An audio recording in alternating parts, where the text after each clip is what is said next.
Growth of a frontier state. Following annexation in 1845, the state of Texas grew rapidly.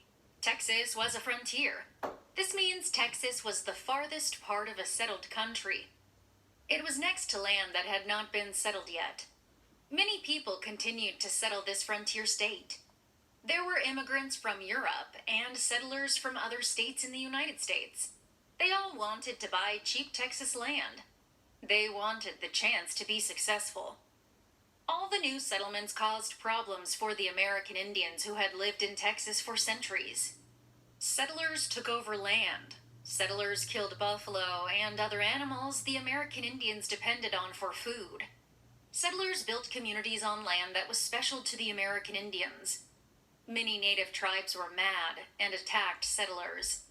The groups didn't live peacefully with each other for many years. Slavery in Texas. Many people who came to Texas made their money by farming. Some of these farmers had very large farms known as plantations.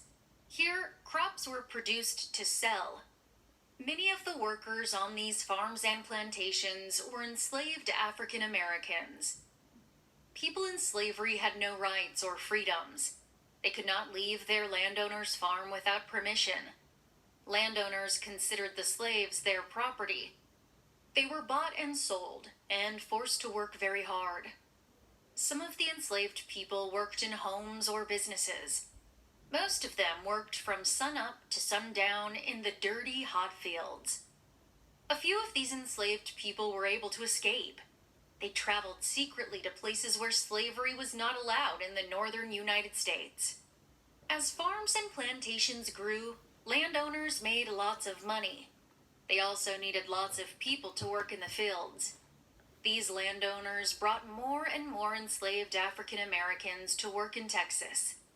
By 1860, about 1 of every 4 people in Texas was enslaved. The United States divides. Not everyone in the United States agreed slavery was right.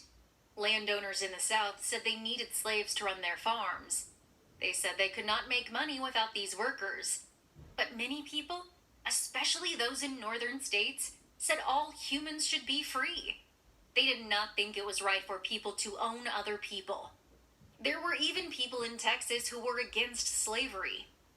The states were divided on other issues as well. Northern states believed all states should follow the nation's laws. People in the South disagreed. They thought all states should have the right to nullify or reject laws they didn't like.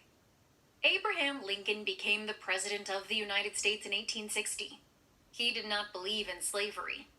Some Southerners were afraid he would pass a national law to end slavery. These Southern states began to talk about separating from the Northern states. Texas secedes. The state of South Carolina was the first Southern state to secede, or separate, from the United States. 6 other states quickly followed. Texas seceded from the United States on March 2, 1861. These 7 states formed a new country. They called it the Confederate States of America. 4 other states later joined the Confederacy. The group elected a president. His name was Jefferson Davis. People in the Confederacy were upset with the remaining northern states. Those states were now called the Union. People in the Union were very upset that the Confederate States had seceded.